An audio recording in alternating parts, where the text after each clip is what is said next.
गरीब बहू की पानी के अंदर हरी सब्जियों की खेती। फसल बहुत बढ़िया उगी है। सच में हमारी पानी में उगी हरी भरी सब्जी काफी ताजी और अच्छी दिख रही है। दिव्या और साक्षी दोनों पानी के अंदर बनी अपनी खेती को निहार रही थीं। वो बांस के जरिए पानी में सांस ले रही थीं और इशारों के जरिए बात कर रही थीं। अब हम इस सब्जी को बाहर ले जाकर बेचेंगे। मुझे यकीन है हमारी ये अनोखी सब्जी सबको काफी पसंद आएगी।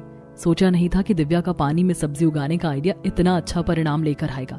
सच में आज दिव्या की बात को मानने से हमें इतना फायदा हुआ है। दिव्या और साक्षी ने पानी के अंदर कई तरह की सब्जियां बो रखी थीं, जैसे कमल ककड़ी, सभी तरह का जल पालक, सिंघाड़ा, पत्ता गोभी, हरी प्याज, सलाद, पत्ता आदि। सभी सब्जियां बहुत अच्छे से उग चुकी थीं। साक्षी और दिव्या नदी के अंदर से सब्जी तोड़कर लाई और फिर उन्हें एक कपड़े में बांधकर घर ले गई। अरे वाह, सब्जी तो बड़ी ताजी और साफ है। इस सब्जी को तो धोने की भी जरूरत नहीं। नदी का साफ पानी इस पर मोती बनकर बिखरा हुआ है। ये सब्जी उगाना बिल्कुल भी आसान नहीं था। हमें तो लगा था कि हमारी मेहनत सारी बेकार जाएगी, लेकिन दिव्या ने हमारा हौसला बनाए रखा और आज परिणाम ये निकल कर आए हैं। यह सब्जी खेत की सब्जी के मुकाबले काफी तेज उगी है और मुझे यकीन है कि इसकी हरी भरी सुंदरता और ताजगी को देखकर ग्राहक इसे बहुत पसंद करेंगे। पूरा परिवार अपनी कड़ी मेहनत के फल को निहार रहा था। सभी सब्जियां काफी अच्छे से उगी थी, लेकिन उन्होंने पानी में सब्जियां क्यों उगाई थी और वो सब्जियां बिकने वाली थीं या नहीं, इसके लिए आपको हमारे साथ कहानी के अंत तक बने रहना होगा।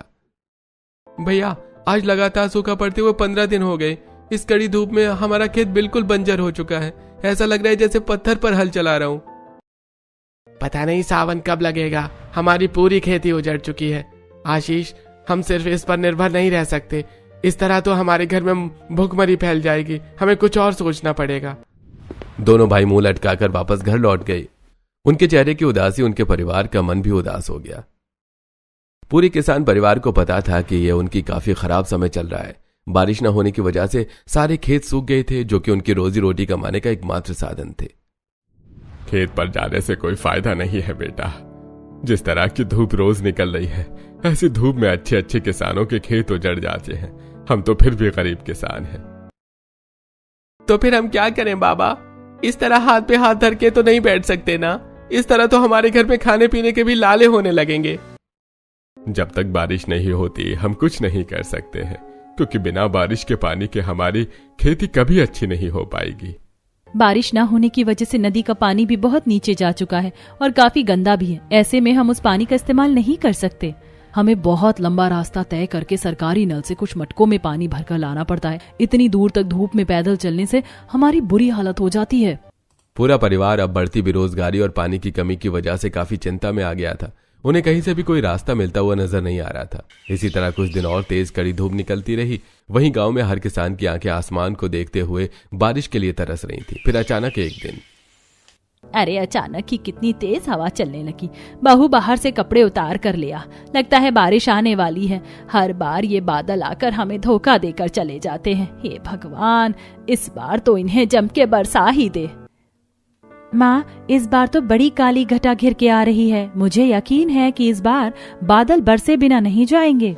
ज्योति ने इतना बोला ही था कि तभी तेज हवा के साथ मोटी मोटी पानी की बूंदें गिरनी शुरू हो गईं। गांव के सभी किसान बारिश की शुरुआत देखते खुशी से झूम उठे। खेत खिल गए, मोर नाचने लगे और गांव वाले भीगते हुए और किसानों के दिलों में एक नई उम्मीद जागी। देर से ही सही, लेकिन बादल बरस ही गए। अब हमारे खेतों को नया जीवन मिलेगा। शुक्र है भगवान का, वरना न जाने हमें कैसा समय देखना पड़ जाता। बारिश से सभी खेतों की मिट्टी फिर से नरम हो गई। इसके बाद आशीष और रोहित ने उसे जोता और फिर दोबारा से अपनी सब्जियां बोना शुरू किया। थोड़े थोड़े दिन में बारिश होने की वजह से सब्जियां काफी तेजी से उगने लगीं। बारिश के पानी से हर सब्जी एक अलग ही रफ्तार से बढ़ती है। अरे सब्जी तो इस तरह उगना ही थी। आखिर इस बारिश ने हमें कितना झिकाया कि इंतजार करते करते पूरे खेत बर्बाद होने चले थे। तो इसकी भरपाई भी तो इसे ही करनी है ना। रोहित और आशीष अपनी तेजी से बढ़ती हुई सब्जियों को देखकर काफी खुश थे। वो ढेर सारी सब्जी तोड़कर मंडी में बेचने जाते। केमिकल का इस्तेमाल न करने की वजह से लोगों को सिर्फ उनकी सब्जियां पसंद आया करती। वहीं एक राजू नाम का सब्जी वाला भी उन्हीं के बराबर में ठिया लगाता था, लेकिन घटिया क्वालिटी की सब्जी बेचने की वजह से उसकी सब्जी ज्यादा नहीं बिक पाती थी। जब से इन दोनों ने दोबारा ठेला लगाया है, तब से मेरे ग्राहक आधे से भी कम हो गए हैं। आखिर ये ऐसा करते क्या है अपनी सब्जी के साथ? राजू ने सूखा पड़ने पर भी अपनी सब्जियों को केमिकल का इस्तेमाल करके बेचा था, लेकिन रोहित और आशीष गांव के सबसे अच्छे किसान के बेटे थे, इसलिए उन्हें सब्जी में किसी भी तरह की मिलावट करना बिल्कुल भी अच्छा नहीं लगता था। रोहित और आशीष का काम फिर से काफी अच्छा चलने लगा, लेकिन कुछ ही दिनों में एक नई दिक्कत आकर बन गई। 1 हफ्ता होने को आया है, लेकिन बादल तो छटने का नाम ही नहीं ले रहे। ये झरना लगातार बरसता रहता है। पहले हमारे खेत बारिश को तरस रहे थे, अब इन लगातार बरसती बूंदों से पनाह मांग रहे हैं। सारे खेतों में बेहिसाब पानी भरा हुआ है, जिसकी वजह से खेत में गलाव फैल गया है। चाहे कुछ भी कर लो, लेकिन हम किसानों की फसल इन मौसमों पर ही निर्भर करती है। जो लोग अभी तक बारिश के आने के लिए प्रार्थना कर रहे थे, वही लोग अब उसी बारिश के लगातार आने से परेशान हो चुके थे। दिन गुजर रहे थे, लेकिन बारिश रुकने का नाम नहीं ले रही थी। दिव्या, चाहे कितनी भी बारिश आ रही है, लेकिन हमें पानी की बहुत जरूरत है, इसीलिए हमें पानी लेने तो जाना ही पड़ेगा। हाँ भाभी, चलिए पानी लेने चलते हैं। ज्योति, तुम घर का ख्याल रखना। बहू, बारिश बहुत तेज हवा के साथ आ रही है, दोनों एक तिरपाल को सर पे रख के निकलो, वरना बीमार पड़ जाओगी। करुणा के कहने पर साक्षी और दिव्या ने एक हाथ से तिरपाल को सिर पर पकड़ा और दूसरे हाथ से मटका लिया और गांव में लगे एक मात्र सरकारी नल की तरफ पानी लेने चल पड़ी, जो कि उनके घर से काफी दूर था। आराम से भाभी, बहुत फिसलन है यहाँ, धीरे धीरे चलना होगा, नहीं तो गिर भी सकते हैं। पता नहीं क्यों हमें एक के बाद एक मुसीबत का सामना करना पड़ रहा है। अब तो लगता है कि पूरी जिंदगी हमें इन्हीं किल्लतों में गुजारनी पड़ेगी। दोनों बहुएं तिरपाल को सिर पर ओढ़े हाथों में मटके लिए तेज बारिश में किसी तरह नल तक पहुंची। दोनों ने अपने मटकों में नल से पानी भरा कि तभी उनकी नजर थोड़ी दूरी पर बह रही एक नदी पर पड़ी, जिसका पानी बारिश की वजह से काफी मटमैला हो चुका था और बहुत ही तेजी से चल रहा था। बारिश की वजह से नदी का भी क्या हाल हुआ है। अभी कुछ समय पहले तो इसमें कमल खिल रहे थे और सलाद पत्ता भी उग रहा था, लेकिन अब इसके बढ़ते पानी की वजह से सब कुछ बह गया। सही कह रही हो, लेकिन इस नदी में ना तो हमें तब फायदा था और ना ही अब है, इसीलिए इससे हमें कोई फर्क नहीं पड़ता। दोनों बहुएं मटकों में पानी लेकर घर की तरफ चली। घर पहुंचते पहुंचते बारिश काफी हल्की हो गई। लगता है अब घटा ने थोड़ा रुख मोड़ा है, बस अब सूरज की किरण निकल जानी चाहिए। बहुत दिन हो गए इस टिप टिप से गुजरते हुए। और करुणा की मनोकामना पूरी हो गई। सूरज ढलने से थोड़ी देर पहले बादल छट गए और सभी ने अंधेरा होने से पहले सूरज की एक झलक देख ली। अगले दिन सुबह ही गांव में चमकती धूप फैल गई, जिससे सभी गांव वाले काफी खुश हुए। अरे, भादों का महीना खत्म होने वाला है, अब सिर्फ थोड़ी बारिश के साथ धूप निकलनी शुरू हो जाएगी।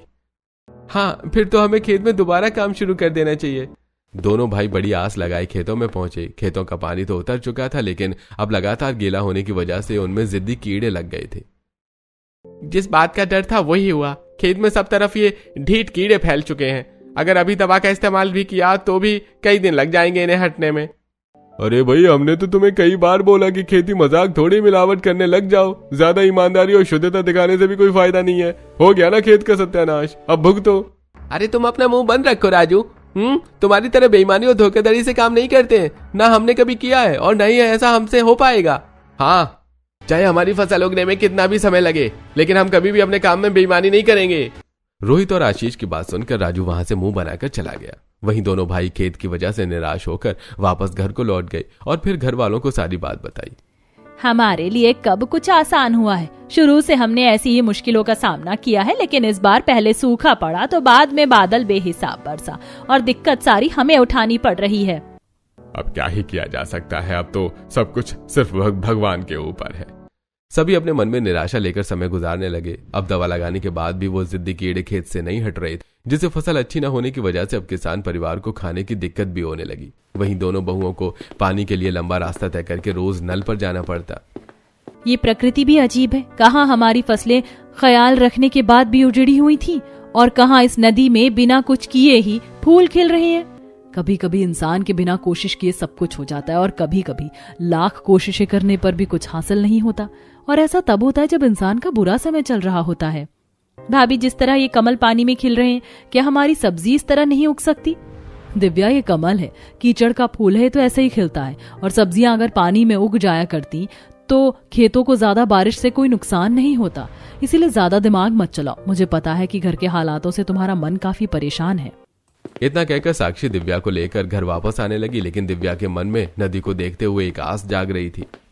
चाहे कुछ भी हो जाए, लेकिन मैं इस नदी से कुछ तो हासिल करके रहूंगी। यहाँ पानी है, मिट्टी है और धूप भी। मुझे यकीन है ये नदी हमें पानी के अलावा और भी बहुत कुछ दे सकती है। ये सोचती हुई दिव्या वापस घर लौटी।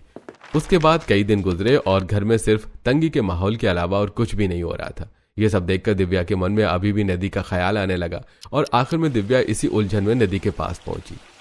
मुझे याद है जब मैं 12 कक्षा में थी तब हमें इसी नदी पर लाकर यहाँ से कमल ककड़ी तोड़कर उगाने को बोला था, और पानी से भरे डब्बे के अंदर कमल ककड़ी कितनी आसानी से बड़ी हो गई थी। इसी तरह दिव्या को ध्यान आया कि कमल ककड़ी भी तो एक सब्जी ही है, एक सब्जी ऐसी जो कमल के फूलों की जड़ों में उगती है। दिव्या के दिमाग की बत्ती जली और उसने सबसे पहले नदी में उतरकर नदी की गहराई को नापा। दिव्या से तैरना आता था। दिव्या ने देखा कि नदी काफी गहरी है, उसमें अभी भी कमल ककड़ी उगी हुई हैं। कुछ देर बाद दिव्या ये सब देखकर पानी से बाहर आई। उसके दिमाग में अब काफी सारी खुराफाती आइडियाज आ रहे थे।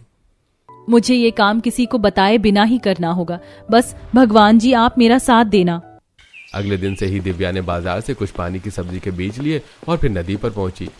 नदी बहुत गहरी है, बीज बोना बिल्कुल भी आसान नहीं होगा। मुझे पानी में सांस लेने के लिए कोई साधन ढूंढना होगा। दिव्या ने अपनी तेज निगाह दौड़ाई तो उसकी निगाह दूर खड़े इकट्ठे बांसों पर पड़ी।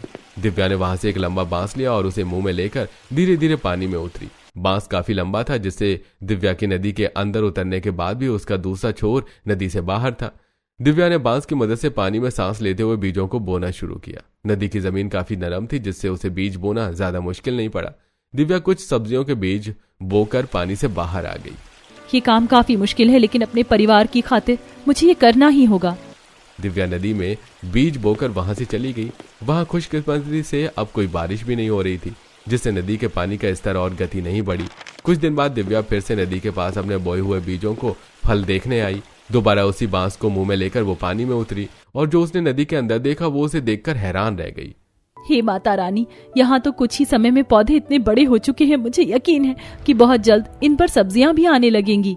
दिव्या बड़ी खुशी के साथ वापस अपने घर को लौटने लगी, लेकिन उसकी पड़ोसन विद्या ने उसे देख लिया। आज फिर इसके कपड़े गीले हैं, जबकि बारिश भी नहीं हुई। मुझे पता लगाना होगा कि ये कहाँ जाती है। विद्या ने दिव्या के बारे में अपनी सास रंभा को भी बताया और उसके बाद उन दोनों ने दिव्या पर नजर रखना शुरू कर दिया। जब दिव्या फिर से नदी पर जाने के लिए निकली तो विद्या ने राजू के साथ उसका पीछा किया, जहां उन्होंने दिव्या को सब कुछ करते देखा। दिव्या के जाते ही राजू नदी में उतर गया और उसने दिव्या की बोई हुई सारी सब्जियों को देख लिया। अच्छा तो ये बात है। अरे इतनी बुरी सब्जियों को कौन खरीदेगा। वैसे अब यहाँ आया हूँ तो इनके साथ कुछ तो करके ही जाऊंगा। दिव्या के पीठ पीछे राजू और विद्या ने उसकी नदी की खेती को नुकसान पहुंचाने की कोशिश की।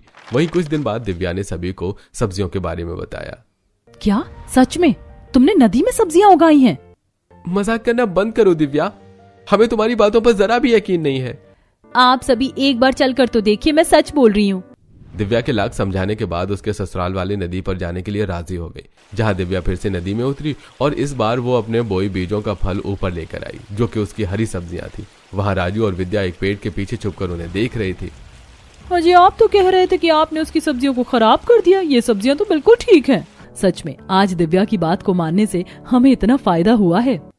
दिव्या और साक्षी ने पानी के अंदर कई तरह की सब्जियों को बो रखा था, जैसे कमल ककड़ी, सभी तरह की जल पालक, सिंघाड़ा, पत्ता गोभी, हरी प्याज, सलाद, पत्ता आदि सभी सब्जियां बहुत अच्छे से उग चुकी थी। साक्षी और दिव्या नदी के अंदर से सब्जी तोड़कर लाई और फिर उन्हें एक कपड़े में बांधकर घर ले गई। अरे वाह, सब्जी तो बड़ी ताजी और साफ है। इस सब्जी को तो धोने की भी जरूरत नहीं। नदी का साफ पानी इस पर मोती बनकर बिखरा हुआ है।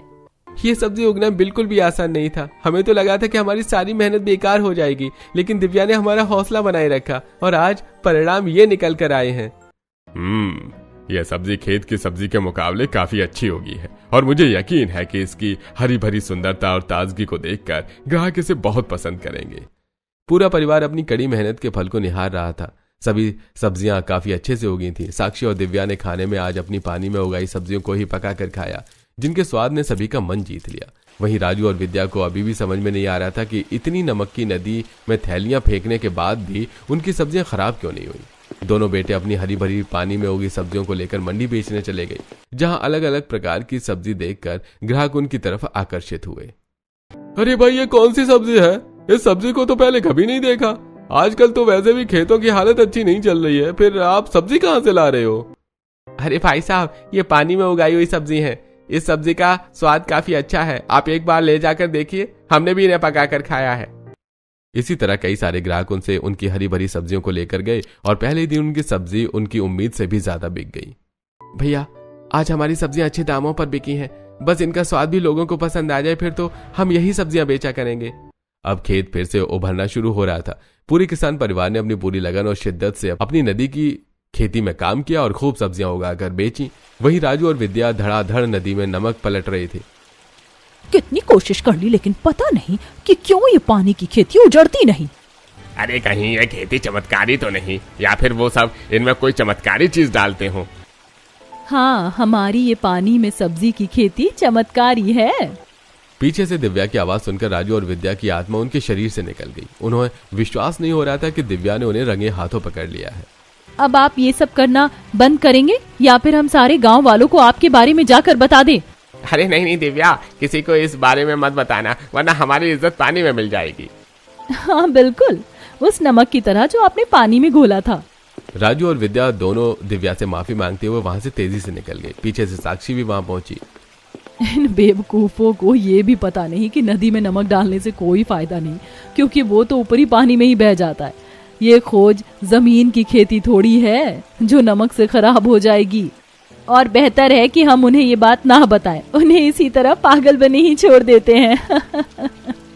अब खेती को नुकसान पहुंचाने वाला कोई नहीं था। अब पूरे किसान परिवार ने दिव्या की बदौलत जमीन के साथ पानी में भी खेती करना सीख लिया था।